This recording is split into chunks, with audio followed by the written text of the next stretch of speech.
Well, hearty good evening to everybody. What a great crowd. We certainly appreciate everybody being here tonight. This is Tuesday, May 14th, and this is your City Council. We'll start tonight's meeting by introducing you to your City Councilors.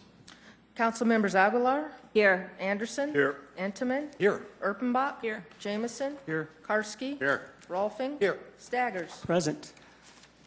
Thank you very much. We start our meeting with an invocation, and we're very, very pleased to have Pastor Kirk Flaw here tonight with Abiding Savior Free Lutheran Church here in Sioux Falls. Pastor Kirk will lead us in prayer. We'd ask you to stand, and then after he is done, if you'd remain standing for our Pledge of Allegiance. Pastor Kirk, welcome back. Yeah, thank you. Always a pleasure to come and to pray, and hopefully to be able to encourage you ladies and gentlemen as well. I'm going to share from Proverbs 11, verse 14, where it says, "Where there is no guidance, the people fall, but in an abundance of counselors, there is victory." And of course, that implies good counsel, and I believe that we have good counsel here. And it's always been a blessing to be able to continue to pray for you guys, and we are grateful for your service rendered to our city. And I think you're doing a great job. We want to continue to uphold that, and we thank you for that. Lord, I want to ask now your blessing upon this night and upon these individuals and their families. And Lord, they are regularly a part of our prayer time. We ask now that you would guide and lead them in the decisions that they would discuss. I pray, Lord, that your will would be done in and through all of us. And we give thanks for the blessing of this great city and the great leadership that you provided to us. We ask now, Lord, your blessing upon this time and upon this meeting. May you continue to guide and direct us. We thank you again for providing such good counsel. These things we pray in Christ's name. Amen. Amen. Amen.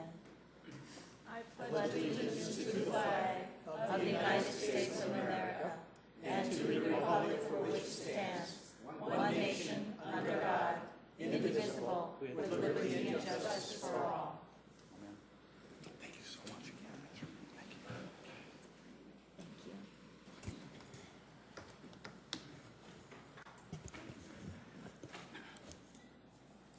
We'll now continue with our consent agenda. Council, any changes or motions? Move for approval, Anderson. Second, Aguilar. Councilor Anderson Jr. has made a motion to approve our consent agenda, seconded by Councilor Aguilar. Thank you. If there is no discussion, a roll call vote, please. Councilors Karski. Yes. Rolfing. Yes. Staggers. Yes. Aguilar. Yes. Anderson. Yes. Entenmann. Yes. Erpenbach. Yes. Jameson. Yes. And that is passed 8-0. Thank you. Now move on to our regular agenda. Council, any changes to tonight's agenda? Move to approve. Second, Anderson. Councilor Jameson's made a motion to approve our regular agenda, seconded by Councilor Anderson Jr. If there is no discussion, a roll call vote, please. Councilors Karski. Yes. Rolfing. Yes. Staggers. Yes. Aguilar. Yes. Anderson. Yes. Entenmann. Yes. Erpenbach. Yes. Jameson. Yes. That is passed 8-0. Again, welcome to City Hall, or to Carnegie, I'm sorry, to the City Council meeting. Certainly glad to have everybody here tonight. This is an opportunity for you to engage the council if you're so interested. We'd ask that you just come forward, limit your comments to 5 minutes or less, and then just introduce yourself to the people of our town. If there is an agenda item that's later on in the meeting, we'd ask you, and you wanted to speak to that item specifically, we'd ask you to wait until that time. But if there's any other topic you want to talk about, come on forward. Again, welcome.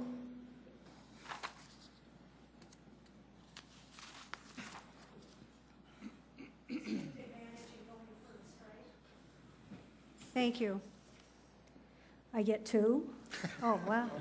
Hello, my name is Margaret Sumption, and I wanted to take just a moment to visit with you tonight about my appreciation for the Parks and Recreation Board for their hard work, and that they have identified Spellerberg Park as the site for a multi-million-dollar infusion of much-needed economic development in my neighborhood. It's not really about a pool for me. It's about economic development. My community is the epicenter of the donut hole that is cracking in our city. We're not immune, as many, many other cities have been, to the donut hole phenomenon. Spellerberg Park is the epicenter of that opening, and we must stem the tide of this demise of our core center of our city. And I look and hope that the city will consider the economic impact of a quality facility like the Aquatic Indoor Center in my neighborhood. I want to go on record as a VA neighbor from the neighborhood to tell you that I think it is the best quality site for the space and for the area of our city.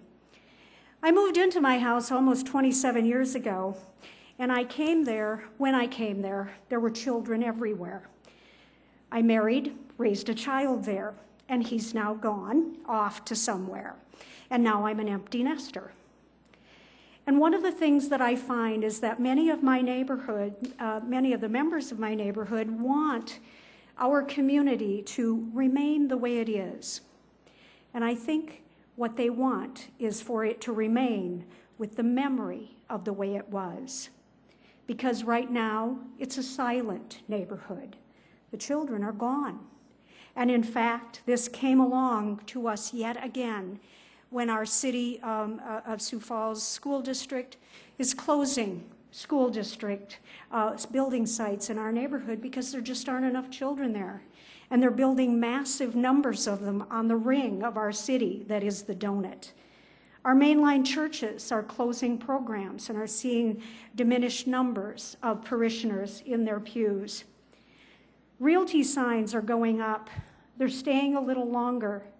And the buyers are those individuals who are rental landlords.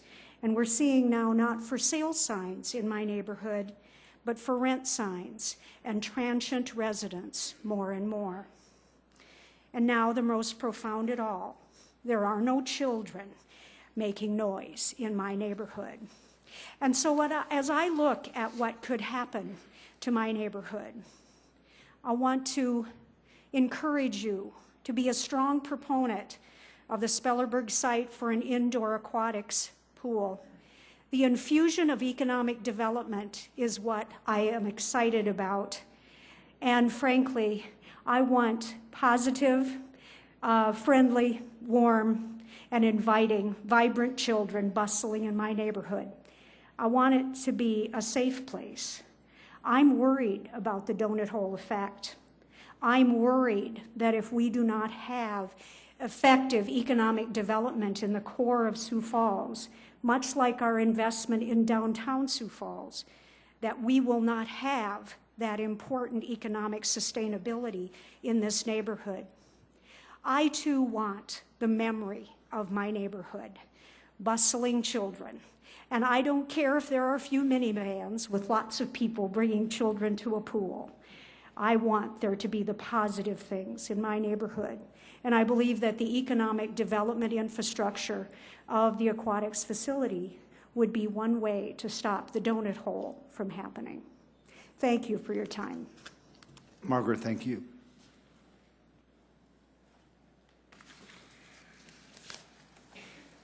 Welcome. Hello, good evening. Thank you for allowing us to speak. My name is Paula Gordon, and I've lived in Sioux Falls for the last 30 years, that is, with my husband Rick and our 3 children. And I think you know why I'm here. I'm here in support of an aquatics facility, but I'd like to share why I'm here. And that started with something that happened when I was 9 years old in Brookings, South Dakota. They built an indoor pool.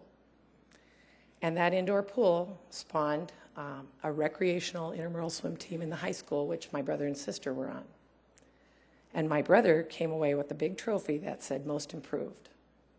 And I couldn't swim. So I decided that would be a great way to get a most improved trophy. Join a swim team. I can't swim. I'm a shoo-in. So that summer was the very first season of the AAU swim team, the Brookings Swim Club, and it was sponsored by the Park and Rec, and I was a charter member. And I never got most improved.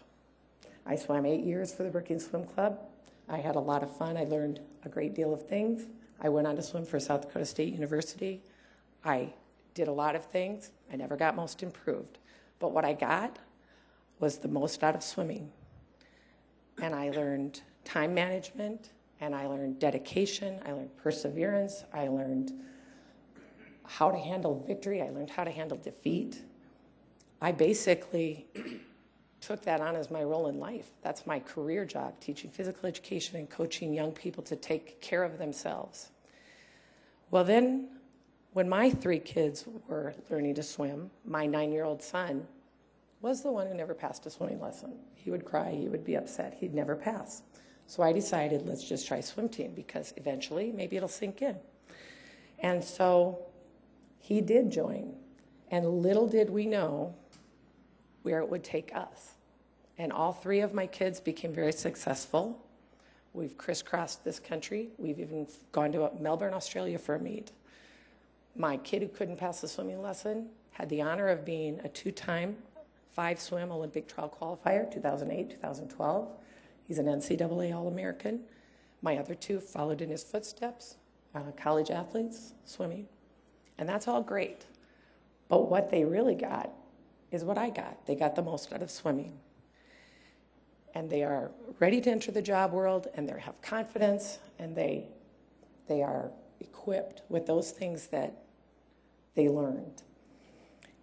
And then I was thinking about, if that pool hadn't been built, I wouldn't even know all this. And so I thought back about one time when I was at an athletic banquet in Brandon Valley where I teach, and the former Governor Bill Jankla was speaking. And if you've ever heard him speak, he was a great speaker. And he brought up a Chinese proverb. And it said, the best time to plant a tree is 20 years ago, and the second best time is now. I've been thinking a lot about that proverb and trees and pools, and it seemed to make sense. We are not 20 years behind in this town. We're more like 40. And we have aging pools, both indoor and outdoor, and any one of those indoor pools that's privately owned may be gone. They're old too. My first swim meet was at the YW. My first outdoor, I was at the first outdoor meet at Frank Olson in 1972. There weren't any houses around there. So what I'm here for is not for myself, and it's not even for my kids, but it's for them, the 9-year-olds out there that just want to swim, and I don't know what they're going to get out of it. But if we don't plant something, we're just going to look back and regret it again. And I just hope that you will adopt the aquatics plan and continue to plant those pools. And I really hope you'll adopt this plan and do it for them. Thank you. Thank you, Paula. Is there anyone else who wanted to speak? Welcome.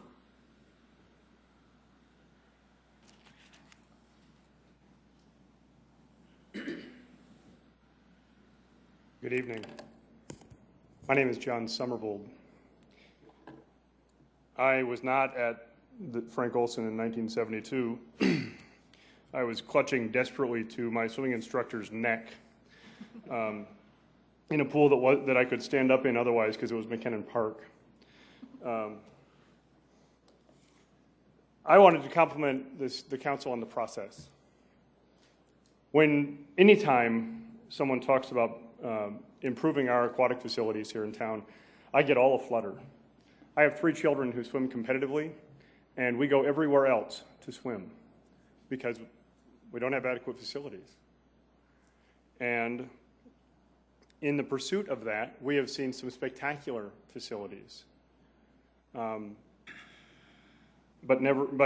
every time we talk about it, I get concerned. My oldest is graduating this year. He will not benefit from this. If we wait a really long time, my 9th grader will not benefit from it either. I do have a 5th grader, though, and so there's a light at the end of the tunnel. But the process has been done at an incredibly high level. I have been at most of the public meetings, and Councilman Hunsaker has delivered a completely non-biased, completely fact-driven plan at a level that I didn't expect to see, frankly. I'm used to an environment where we all sort of contribute because we think we might know something. And they brought a level of expertise which is to be applauded, and I applaud the council for seeking that out and for in my opinion, being very engaged in the process. Thank you. I was also sort of surprised by the outcome. I live just south of McKinnon Park. The pool is knee-deep. I was hoping for a pool in the center of town.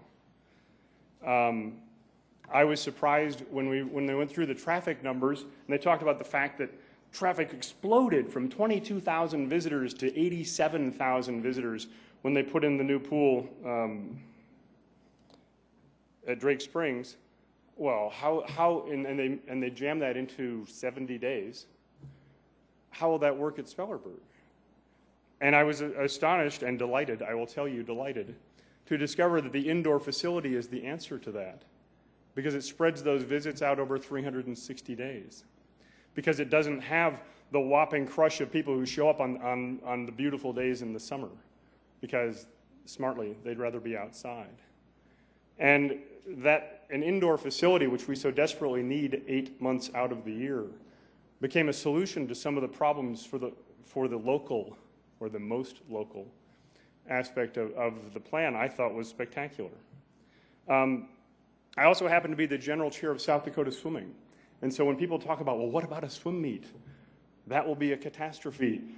Well, you know, swimming is only a spectator sport on TV and in the Olympics. And no one comes to a swim meet that doesn't include their children or their grandchildren. It is not a crushing public spectacle. In fact, about a block and a half from here, we've held several swim meets each year at the YW in challenging facilities, and there has yet to be an event where someone has come down to the city council and said, you can't believe the parking problems those swimmers are causing. No, it's not the meets will not be a strong issue. The other side of it is, of course, we use what's called split meets, which means the 12 and under swim first, older kids swim second. So even a huge meet, which has 300 swimmers, 400 swimmers, we've divided them in half. So I think that fear could be allayed by a little bit better information. I also think that it's important that we reach out to the VA, and important that we provide a therapy pool. That opportunity, and I did not know that opportunity was not readily available to the veterans at the Abbey, which is the Veterans Hospital. I didn't know that, and it's become especially important to me because while my son, who's a senior in high school, cannot benefit from this from a competitive swimming standpoint, he is scheduled to report to West Point on July 1st. And he will, I hope, in X number of years move back to our town. And I don't want him to need the therapy pool at the VA, but I sure do want it to be available. So I'd like to thank you.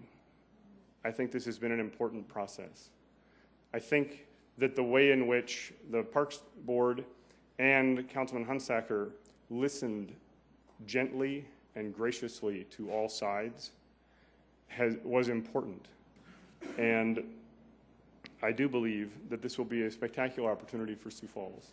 Thank you very much. Thank you, John. Welcome.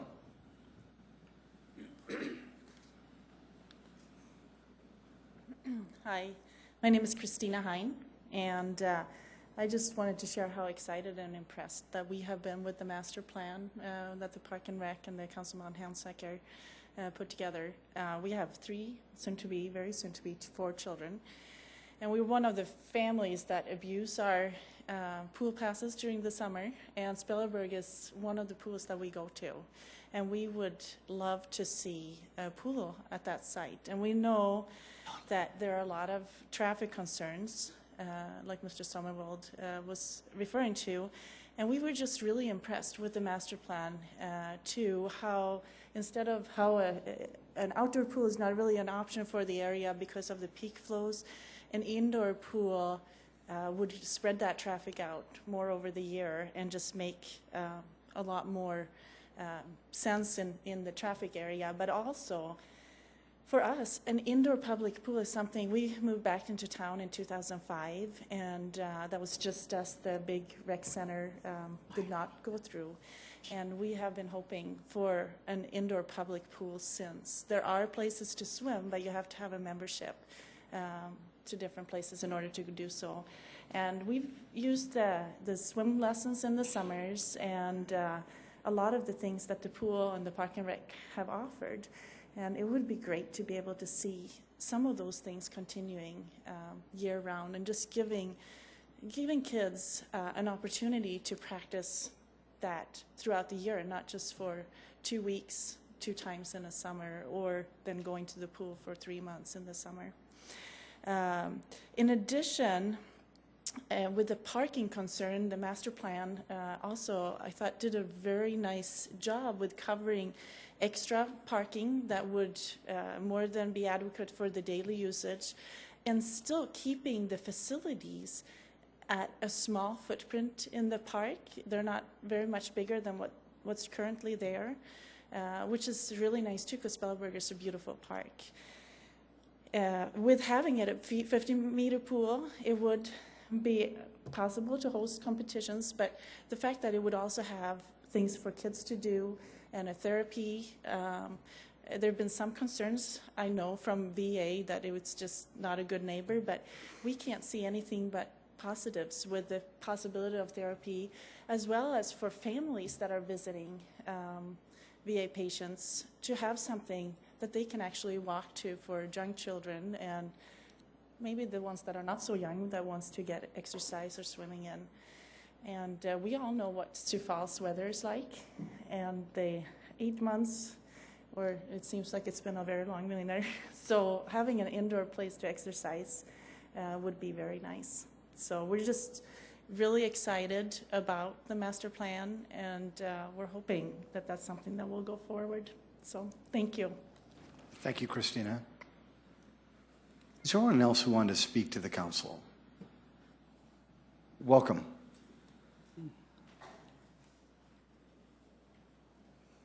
Good evening. My name is Grace Wellman, and I am the president of the Sioux Falls Aquatic Association, better known as the Blue Shirts. The mission of the Sioux Falls Aquatic Association is to promote the growth and development of the aquatic activities within the community. We also provide aquatic facilities for recreation, training, competition, and other community needs. Work with the community of Sioux Falls to meet aquatic needs for Sioux Falls as a growth. Currently, there are 8 indoor pools in Sioux Falls. Out of these 8 pools, 5 of them are the 25-yard pools.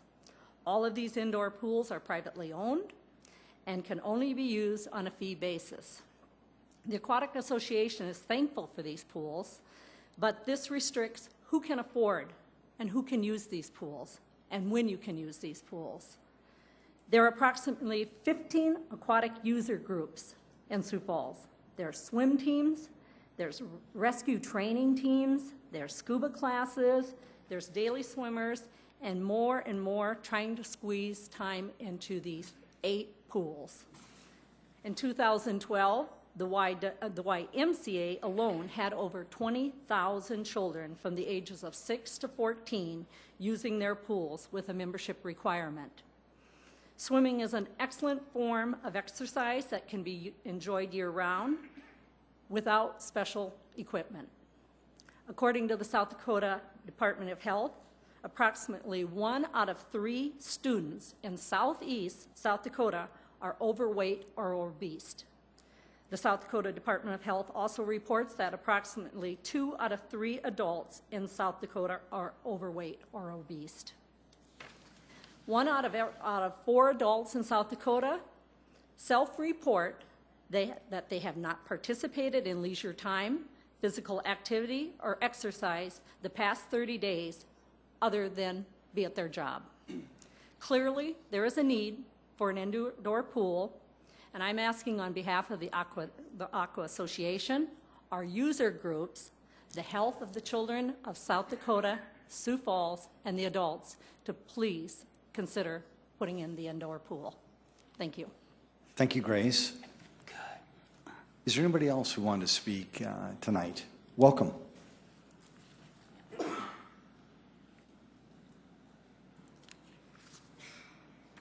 Hello, my name's Matthew DeWitt, and most of you, I think everyone up here probably received an email from me this morning regarding the indoor aquatic facility specifically.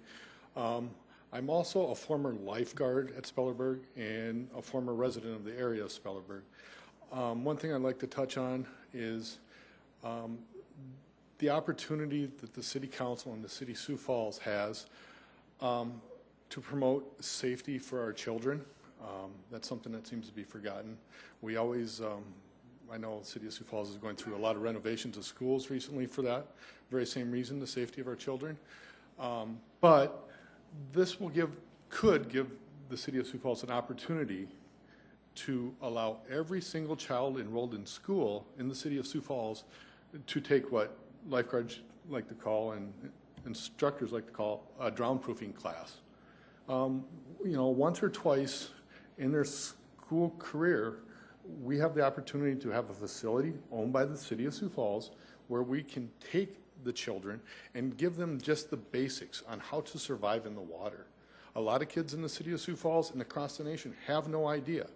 If they fall in a pool, they fall in a river, they have no idea what to do. The first thing that happens is panic.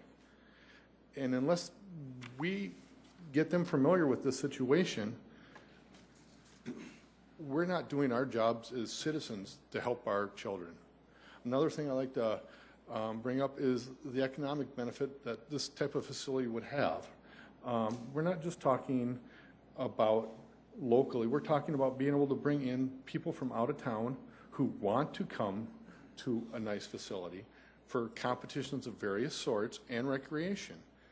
This is not just, you know, the income that we generated at the pool, but also for hotel rooms, for restaurants, the taxes we can get from that to help pay for this facility.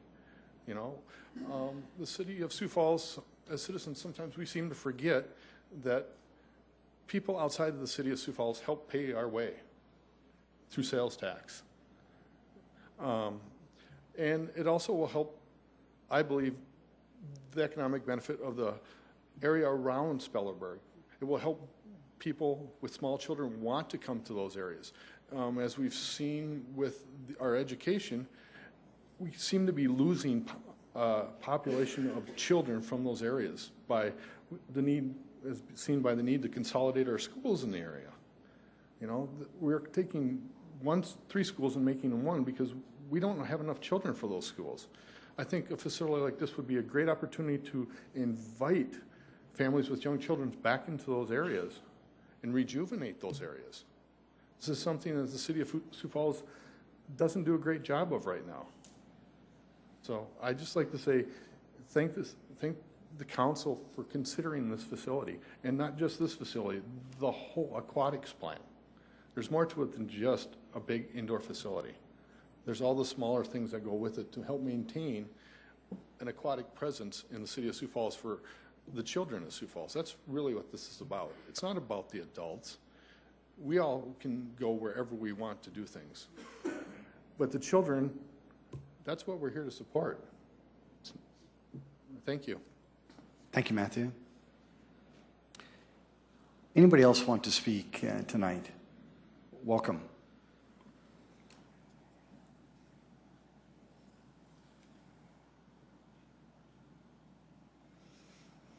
Hi, my name is Katie Harris. And my name is Corinne Pelzer. We're swimmers on the SEALs swim team, and we want the new aquatic center. I've been to most of the small towns in South Dakota for swim meets, and they have really nice facilities to host swim meets, and I think even Huron is building a pool now, and I just think that it's time for Sioux Falls to build an aquatic center because we are the largest city in South Dakota and we don't have an aquatic center, and I think that's embarrassing. I mean, even Rapid City has a really nice pool, and they're way out in the middle of nowhere. So, I mean, we're the biggest city, so shouldn't we lead the way? I just think it's time for us to have a nice aquatic center. Thank you. Katie and Corinne, thank you very much. Anybody else want to speak tonight? Welcome.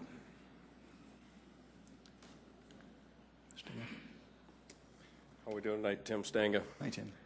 I guess the good part about the aquatic center, it's up to the vote of the people, not up to you guys. So I just want to thank the city council for being able to have the coffee with the council. Because what I got here, I got there a little bit late, but being able to see that the public could interact with the city council, where the public could speak on how they felt, and the council was able to come back and you were able to interact with the council and see how they sat on different issues and what they looked at. So you were able to try to at least get on the same page, or to be able to reason something out to get it taken care of. I would like to see some more of coffee with the council, because from what I talked to the people that were there, it was pretty good. And they enjoyed being there, and I think the city council did too. So I would like to see more of them. I'm going to bring up an issue with trees.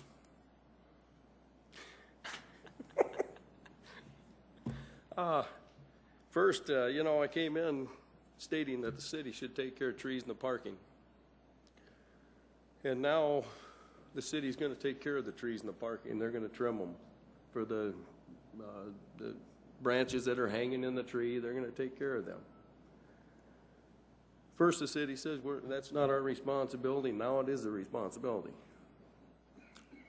We had somebody come in and state that it was going to be $720,000 to trim trees in Sioux Falls. Said it was going to be $150 per tree.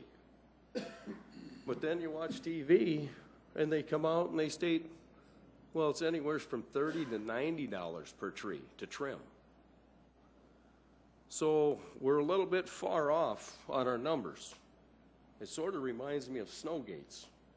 First, snowgate started out with an excessive number, and then all of a sudden we found out that, boy, that number isn't so bad. Now trimming trees is looking just like snowgates. That the numbers from $720,000 for trimming a portion of the city every year has really went down to $30 to $90 per tree, not $150. So I'm hoping that maybe we can get on the same page on what's right and what's wrong. But being able to have coffee with the council, that's going to let people realize that we can trust city government. To be able to see where you guys are sitting at, being able to see how you guys are thinking versus how we're thinking. I appreciate it. Thank you, Mr. Stinga.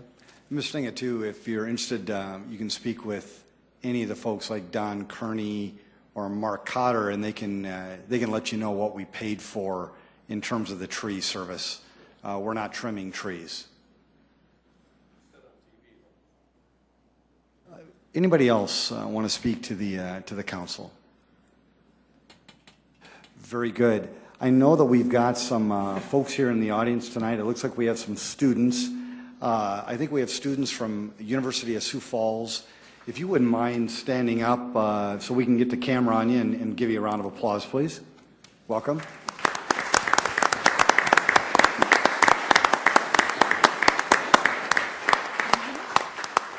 Thank you. Obviously, you want to get some extra credit, and I'm glad you're doing it here. We appreciate it. Nice work, Councilor Staggers. And then I see some folks in blue shirts. My gut is saying, Grace, that these are the blue shirts with the, if you folks wouldn't mind standing up, we'd like to welcome you as well.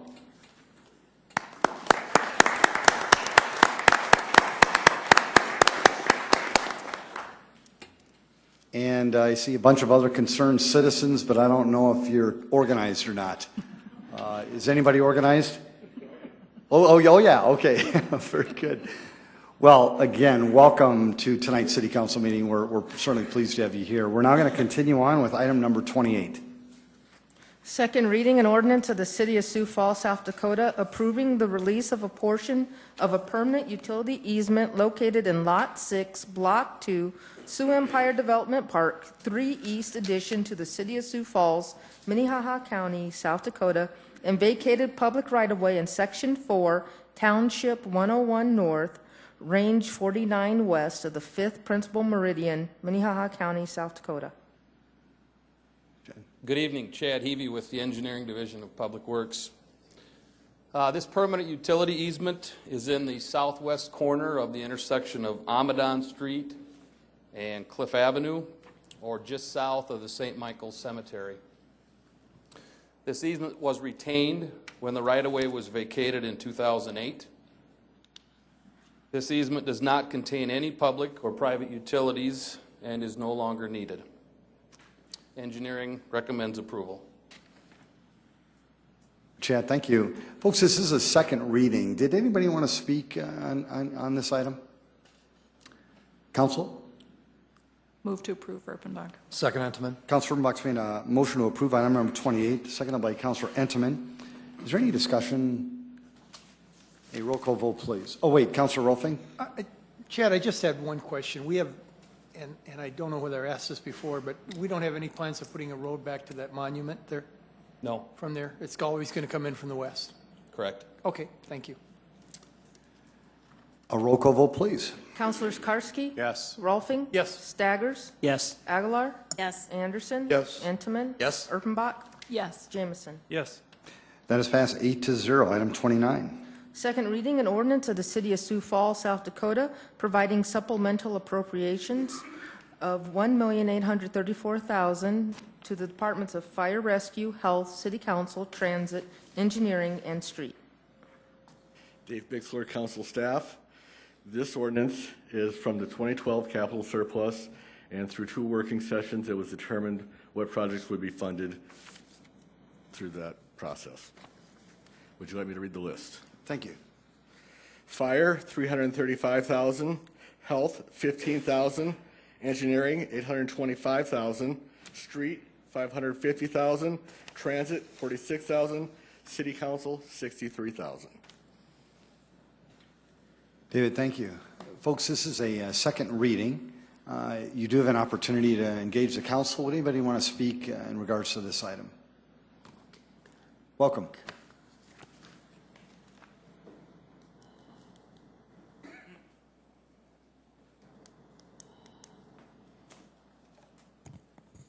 Hi, everyone. My name is Steve Williamson. I'm Executive Director of the State Theater, and I'm obviously supportive of the City Council $63,000 to support the State Theater project. Especially want to thank past support of the city with facade easement and some other things that happened with the Film Society prior to this group taking hold of this project. I also really want to thank the City Council for personally reaching out to us and asking really good questions. A lot of you have stopped by, a lot of you have called, and I really do appreciate that, and I know the board, the State Theater Board, really appreciates that, whatever your position is on it. The project itself is moving forward quite well. Per the requirements of the facade easement and the Save America's Treasures, which was a federal grant, we are bringing back the State Theater per the requirements dictated by the Department of Interior for historic renovation. We have completed almost about $2 million worth of work, mostly in the form of new heating and air conditioning, electricity, fire suppression, things of that sort. This was especially symbolized today as something happened for the first time since 1991. We turned on the air conditioning at the State Theater. We have had over $3 million committed in cash, pledges, and in-kind gifts from over 1,000 donors. So there is widespread support for the project. We are committed on a few things that I think are important to this council. First of all, we are absolutely committed to working with and perpetuating the Orpheum and the Pavilion. Similar to the 4 theaters in downtown Minneapolis, the State, the Orpheum, the Pankias, and the New Century, which all fall under the Hennepin Avenue Trust, the State Theater sees itself as a partner with the Pavilion and the Orpheum. And we believe that we will perpetuate arts, not only downtown Sioux Falls, but economic development with a powerful combination between the Orpheum, the Pavilion, and the State. We are committed to creating new revenue streams for Sioux Falls. The state will conservatively have a $1 to $2 million yearly economic impact on the city of Sioux Falls, and will provide a daily venue that we do need in downtown Sioux Falls. We especially will see this on Sundays, nationally, Sundays are the most popular movie theater day of the week. So this is very, we think we can bring something very unique to downtown Sioux Falls. We absolutely will be accessible. As a nonprofit, we'll have affordable prices, rentable space for all different size of crowds. And also very important to us, and I just double-checked with the president of the board today, Stacy Newcomb, and Bruce Idy and other members of the board, just to verify that I was for sure on this, because we've always talked about this. We will provide on Saturday afternoon, Saturday matinees, one of the best parts of most of our childhoods, tickets for children who are economically deprived, free tickets. We will make sure that it is accessible to everyone. In fact, it is our goal that eventually that Saturday matinee will be free to everyone, that we will find the necessary dollars to make sure that anybody who wants to go to a Saturday matinee would be able to go to for free. So that is absolutely something that we are committed to for the entirety of the State Theater being open and our ownership of that building. So, last but not least, we appreciate your support. We appreciate everything you've done for the State Theater in the past, and we look forward to completing the project as quickly as possible. Thank you, Steve. Would anybody else want to speak?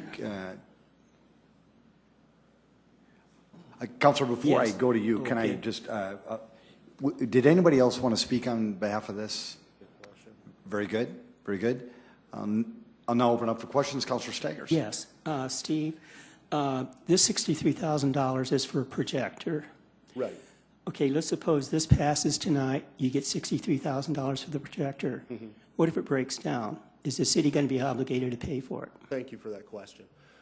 Within the contract that we would sign with the city, we would demand that the State Theater would be responsible for the maintenance and upkeep of that projector. That is something that we are absolute on. Okay, so what we're doing right now is we're passing this without having signed a contract or a preliminary. We have not seen a preliminary contract. That would be my understanding. So are there other things in this contract that we're going to be signing? There's potential that we would sign, that we would put into some kind of language that there would be a certain number of free tickets available for underprivileged youth. Okay, but you just said free tickets. I mean, you mentioned Saturday matinee free for everybody. I'll repeat that. In the beginning, we will have a certain number of tickets available for children who are economically deprived. Our goal is to, as quickly as possible, to obtain funding to make sure that the Saturday matinee is free for everyone. That is something that the board has absolutely stated as a goal moving forward. Okay, and you mentioned in the past that you have received money from the city, and now you're asking for $63,000. Can we anticipate further requests for money from the city? That would be my hope. Would that would never happen. Okay. Councilor Aguilar. Steve, the $63,000 isn't just for the projector, right? There is something else within the request. Well, it basically handles all of the equipment needed for the brand new digital projection system. As we all know, film is basically done. You can't get anything in film anymore. Everything's gone digital. So this will be a brand new 2K digital projection, but that would also handle all the infrastructure that goes along with it, so it would be fully operational.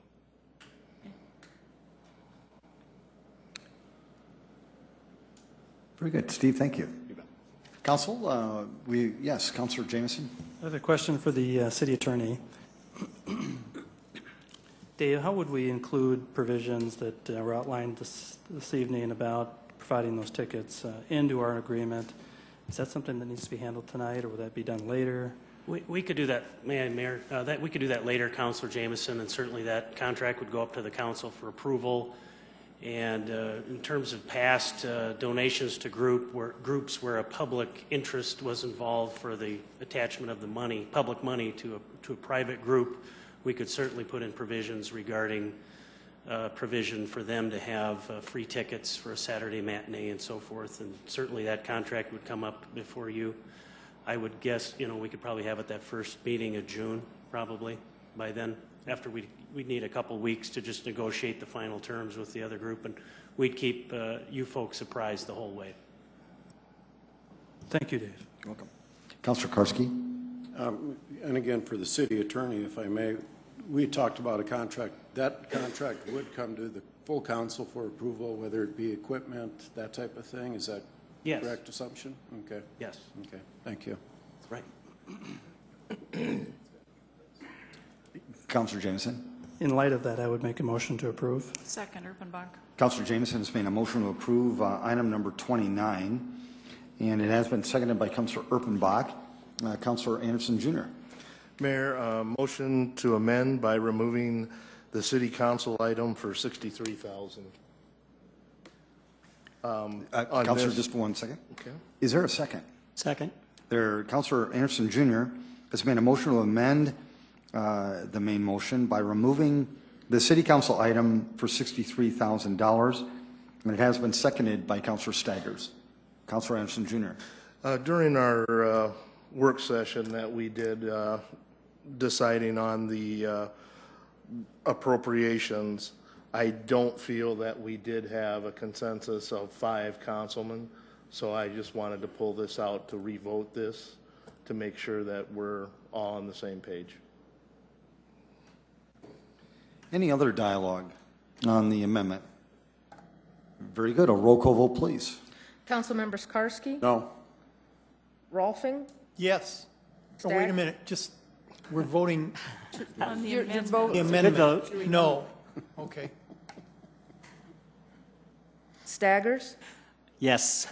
Aguilar? No. Anderson? Yes. Entenmann? Yes. Erpenbach? No. Jameson? No. That has failed 3-5.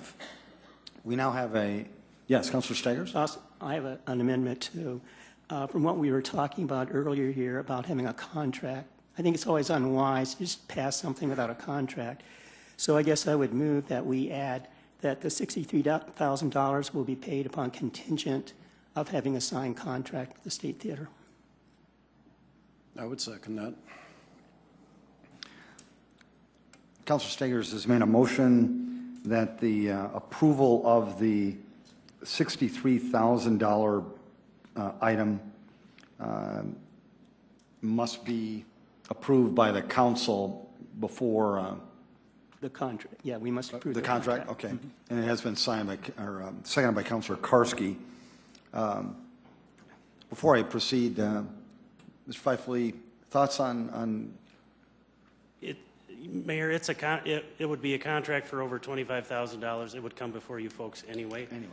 And certainly we've all stated it publicly that it will be coming. I mean, it's certainly a cautious approach, Councilor Staggers. I'm not disagreeing with it, but I don't think it's quite necessary. So, because we'll bring a contract, we have to do that. Yeah.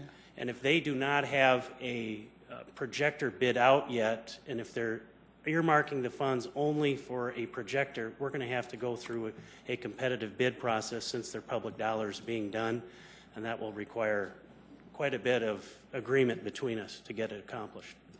But there's only one problem. We don't know what's in the contract. I mean, we're going to have a contract, there's no doubt about it, but it's a contract, we don't even know what's in it right now. So why would we want to vote for something that we've never seen?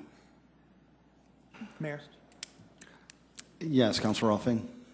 Councilor Staggers, I think you forget, if you will, that we can not approve that contract when it comes before us, thus negating this whole process. So in essence, we've got the same thing going on as a veto on this at that time. So your amendment, if you will, is the same thing as us okaying the contract when it comes up to us after it's been signed, or after it's been signed by the city.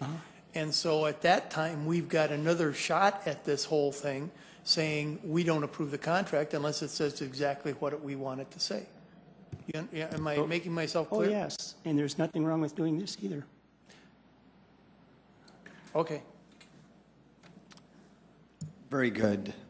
There has been an amendment made by Councilor Staggers, which was seconded by Councilor Karski. If there is no further discussion, roll call vote, please.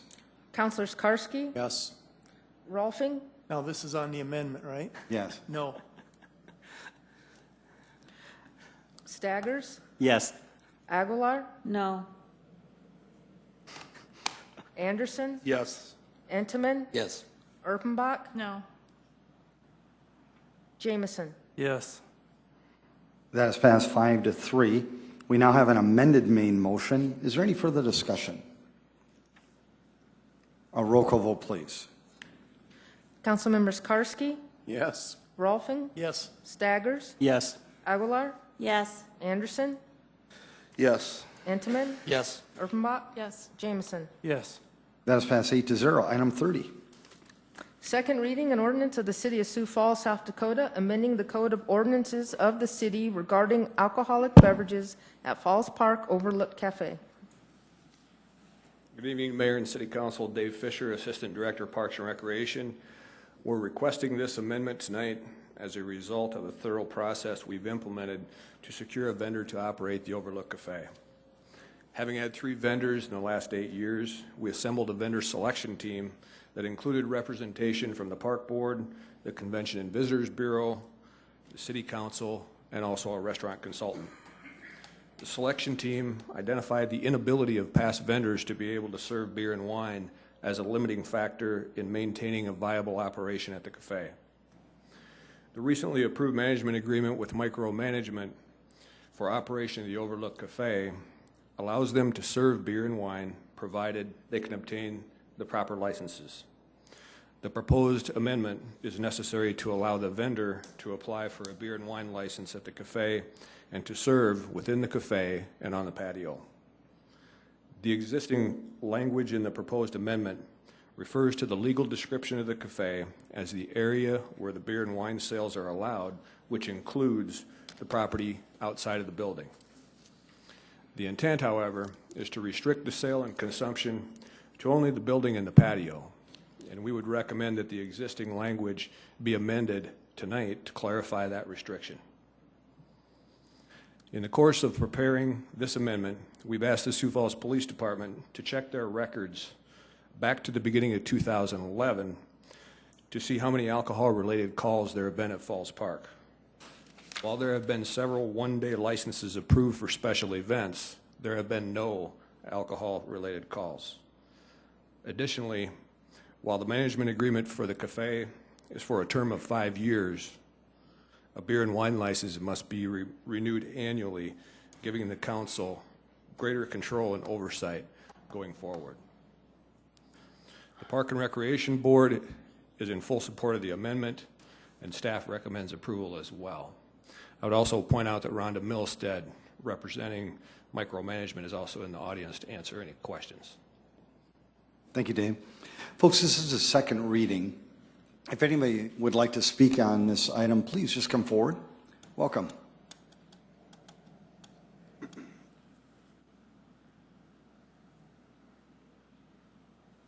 Good evening. My name is Cheryl Rath. The city recently awarded a 5-year management contract for Falls Park Overlook Cafe to Mike and Rhonda Milstead of Micromanagement LLC. The consumption of alcohol is currently prohibited in Falls Park with the exception of special one-day permits for private rentals and caterings. Tonight, you will vote on a proposed amendment to allow the consumption of alcohol on an ongoing basis inside the Overlook Cafe and on the adjacent patio. This amendment reflects a major shift in policy regarding our city's namesake, the crown jewel of our nationally recognized park system and one of our state's major tourist attractions. Years ago, city leaders made the decision to invest millions of dollars in the rehabilitation of Falls Park. Current park policies were developed to address some of the issues that created the undesirable area that Falls Park had become. This is taken directly from the city's website, siouxfalls.org. No person shall consume any alcohol beverage in Falls Park, Faywick Park, or any park property located adjacent to or within 500 feet of the Big Sioux River, between Falls Park Drive South to the Cliff Avenue Bridge, located between 12th Street and 14th Street, except upon application meeting the requirements of SDCL 35-4-124 and approval of the City Council. The decision that was made years ago to prohibit the consumption of alcohol in Falls Park helped reverse decades of bad policy regarding the use of this property that is owned and maintained by Sioux Falls taxpayers. In addition, recent tragic events at the park have prompted city officials to call for a study of safety in the park. It is premature of the council to make a decision of this magnitude before this study has been completed. You were elected to represent all Sioux Falls citizens. It is not your job to ensure profitability for micromanagement, but it is most certainly your responsibility to protect our city's most valuable historic site. I urge you to reject the proposed amendment and to retain the current policy of special one-day licensing for private rentals and caterings. Thank you. Thank you very much. Would anybody else want to speak on this item? Welcome. I think the first thing that I really need to do is clarify something that Cheryl said. And If you could just introduce yourself, I'm please. sorry, I'm Rhonda Milstead. Mike is not involved in this, and we're on media being televised, and there is no Mike in this at all. This is my company. It is my LLC. And I think that all of you understand why that needs to be that way. So as far as some of the other things that Cheryl is mentioning, we talk about history and what has happened in that park. The history of that park, and if you did your research and checked with the police department, it has not been because of alcohol that is sold in the area. The Silver Moon and what happens in a bar across the street has nothing to do with what happened in the park.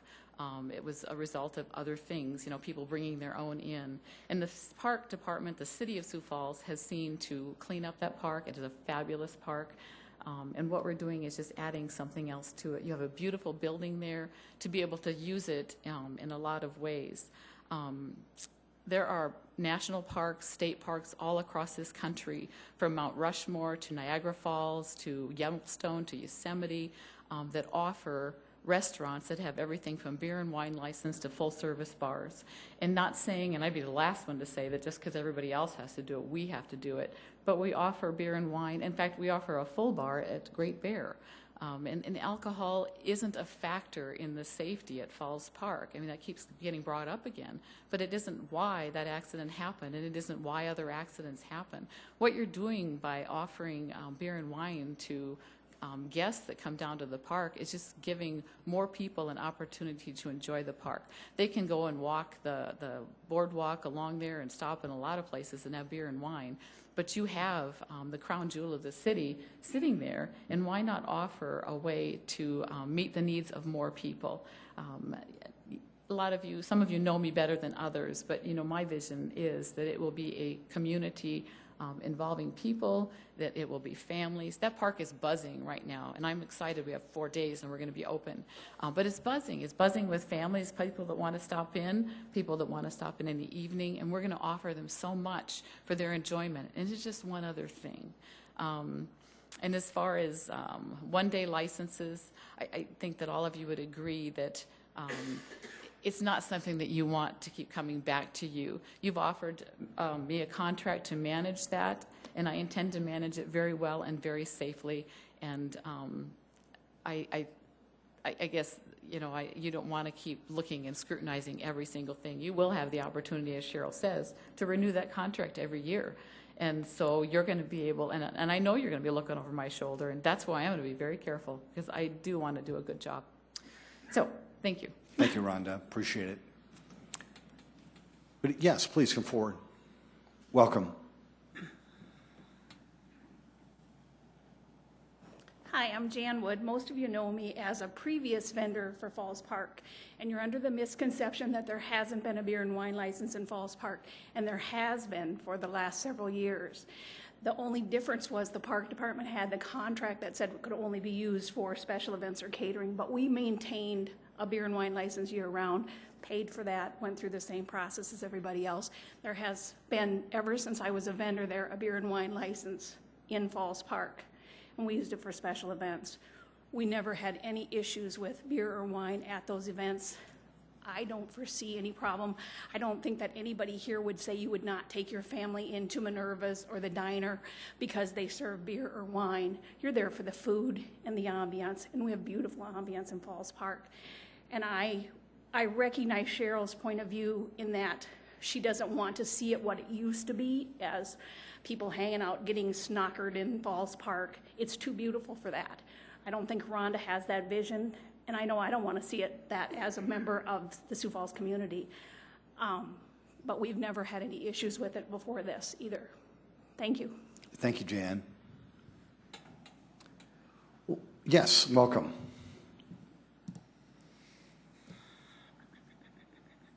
Hi there, my name is Kathy Overgard. I was not prepared to talk. I don't have any paper with anything written on it. Just wanted to let you know, my husband and I, Michael, we own a gas station convenience store out by Wall Lake. Our family is friends with the Milsteads. I'm not sure how well you know Rhonda. She's a very, very strong woman of faith, very loyal. She will not back down when she wants things, but she knows what she wants. She's very, very goal-driven.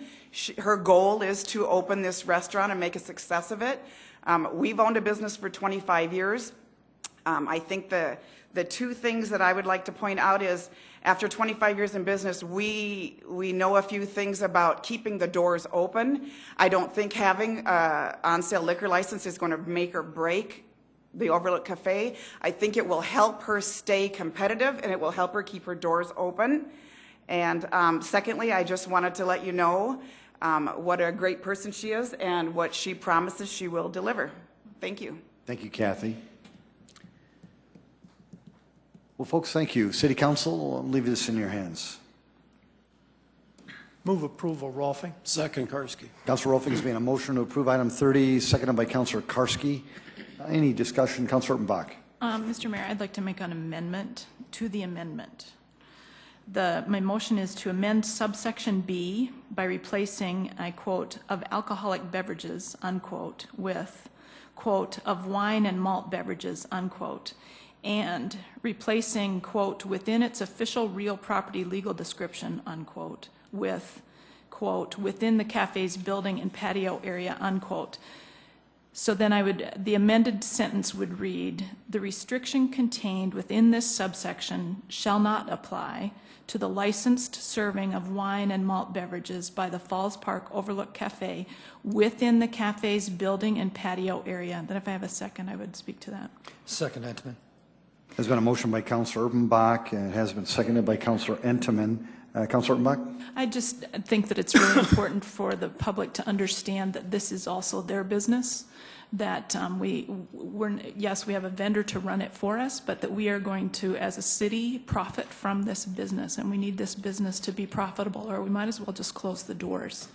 And I think, too, that the citizens need to understand that we are adamant about that, keep it in the building or keep it on the deck, and so that's why we asked to add those words very specifically, so that this is very safe and very easy for Ron to control as well. And so I think it's just important for citizens to understand this is in all our best interests. Councilor Entenmann.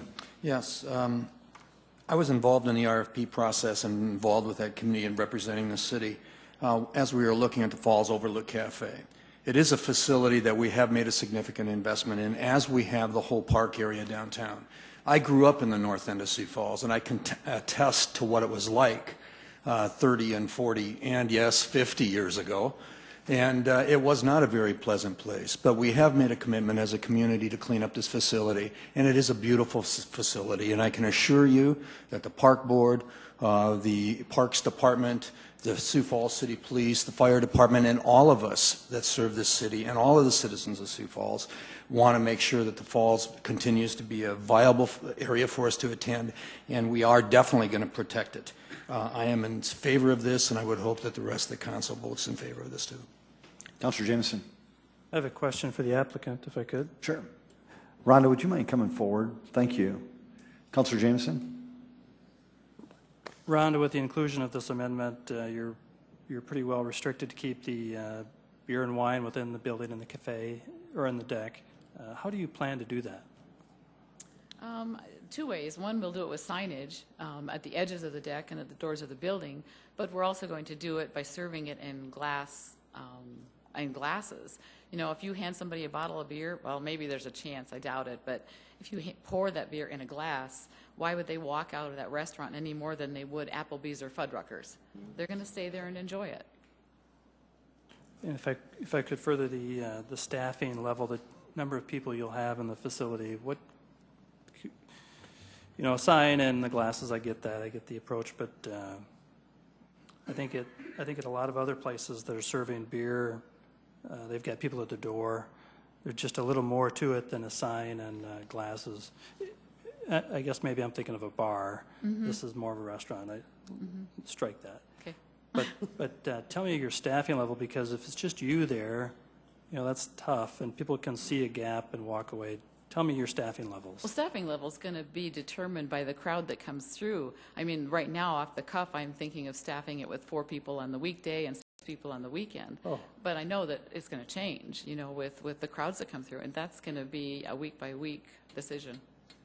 But that's where I'm at right now. Okay, thank you. Mm-hmm. Council, we've got an amendment. If there is no further discussion, or Councilor Anderson Jr., did you have a just a comment, Mayor? Sure, go ahead. I understand. I've been a big proponent of the Overlook Cafe and making sure that it works properly. I guess I'm just personally disappointed by the messages that we're sending out here. We're going to restrict smoking in the parks with the overall look at restricting smoking altogether in parks, but yet we're expanding alcohol use and drinking. So to me, I just have a problem with that. Thank you. Thank you. Well, very good dialogue. We've got a potential amendment. If we could have a roll call vote, please. Councilors Karski? Yes. Rolfing? Yes. Staggers? Yes. Aguilar? Yes. Anderson? No. Entenmann? Yes. Urbanbach? Yes. Jameson? Yes. That has passed 7-1. We now have an amended motion. Any further discussion? A roll call vote, please.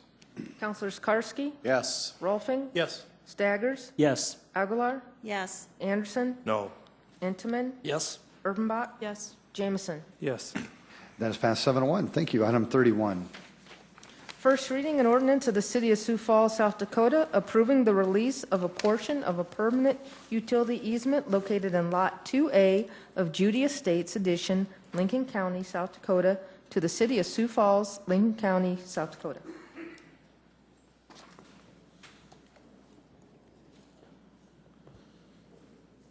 Good evening again. This permanent utility easement is north and east of the intersection of 69th and Cliff. The portion of this easement requested to be released does not contain any utilities and is no longer needed. Engineering supports its release. Thank you, Chad. Council, any comments or questions? Move for approval, Anderson. Second, Rolfing. Councilor Anderson Jr. has made a motion to approve item 31, seconded by Councilor Rolfing.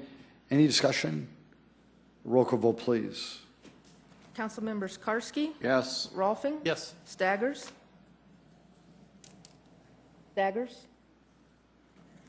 Aguilar, Yes. Anderson, Yes. Intiman, Yes. Urbanbach, Yes. Jameson, Yes. Staggers. That is passed 7-0. Item 32. A resolution amending the City of Sioux Falls engineering design standards. The engineering design standards are reviewed annually and revised accordingly. And city ordinance requires that any changes made are approved by this body.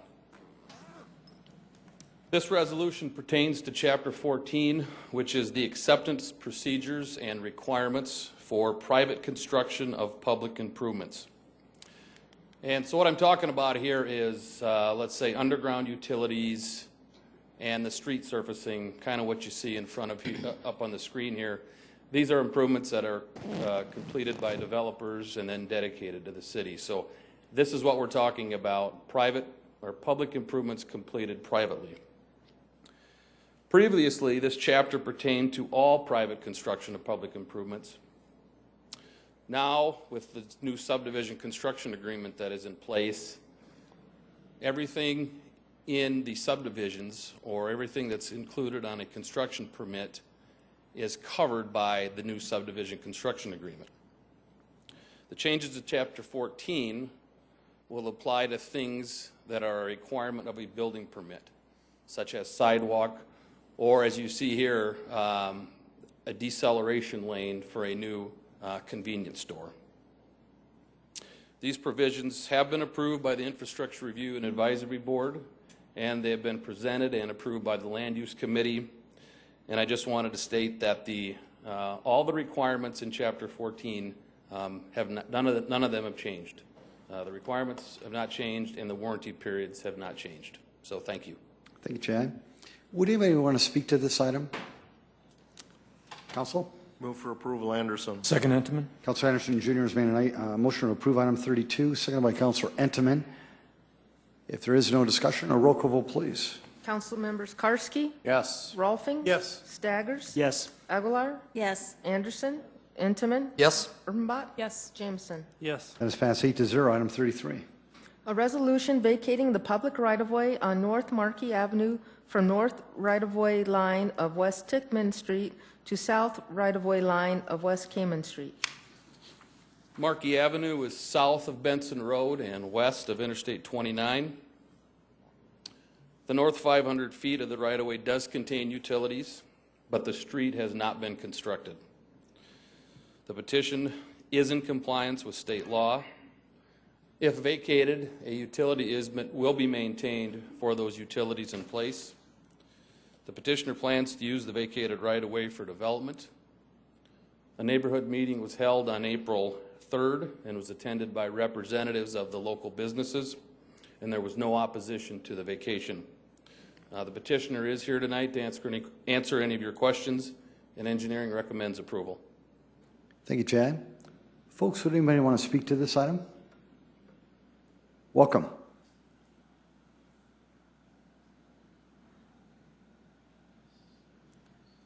Good evening, Wade Beam, Lloyd Companies. I think Chad pretty well summed up the reason for the vacation. Just like to add, it's kind of a cleanup effort for the development, a street that'll never be installed. Also resolves a potential issue with setback for South Dakota Achieve and their new building, the former Endurance Gym. Basically clears up some other development opportunities for Lloyd companies up in that area as well. Just available for any questions, should there be any. Thank you, Chad. Thanks for being here. Very good. Roll call vote, please. Oh, no, we need a motion. Move for approval. Goodness. Second Aguilar. Councilor Anderson Jr., thank you very much. Councilor Aguilar, thank you very much. We have a motion, and it has been seconded. If there is no further discussion, a roll call vote, please. Councilors Karski? Yes. Rolfing? Yes. Staggers? Yes. Aguilar? Yes. Anderson? Intamin? Yes. Erpenbach? Yes. Jamison? Yes. That is passed 8-0. Item 34. A resolution vacating the public right-of-way on a portion of West Russell Street, right-of-way as shown on Exhibit A. This portion of Russell Street is east of Western Avenue. The petition was initiated by city staff and is in compliance with state law. If vacated, a utility easement will be maintained, and the vacated right-of-way will be used for approximately 185 parking stalls for the event center, and engineering recommends approval. Thank you, Chad. Would anybody want to speak on behalf of this item? Very good. Councilor Karski. Chad, have we sold naming rights for this property? Never mind. Move for approval, Anderson. Second Intamin. Councilor Anderson Jr. has made a motion to approve this, seconded by Councilor Intamin. I don't think they're for sale. I think they're mine. If there is no further discussion, a roll call vote, please. Councilors Karski? Yes. Rolfing? Yes. Staggers? Yes. Aguilar? Yes. Anderson? Yes. Intamin? Yes. Erpenbach? Yes. Jamison? Yes. That is passed 8-0. Item 35. A resolution amending the 2013-2017 capital program, $1,834, Departments Fire Rescue, Health, City Council, Transit, Engineering, and Street. Dave Bixler, county staff, or council staff. This is a matching resolution for the action taken earlier regarding the capital surplus. And that's $1,834,000. Correct. Very good, David. Thank you. Council, any dialogue? Move to Or no, approve. I'm so sorry. Would anybody in the audience like to speak to this item? Very good. Council? Move to approve, Erpenbach. Second Karski. Councilor Buck's made a motion to approve item 35, seconded by Councilor Karski. Any conversation? A roll call vote, please. Councilmembers Karski? Yes. Rolfing? Yes. Staggers? Yes. Aguilar? Yes. Anderson? Yes. Intamin? Yes. Erpenbach? Yes. Jamison? Yes. That has passed 8-0. Thank you. Any other business, Council?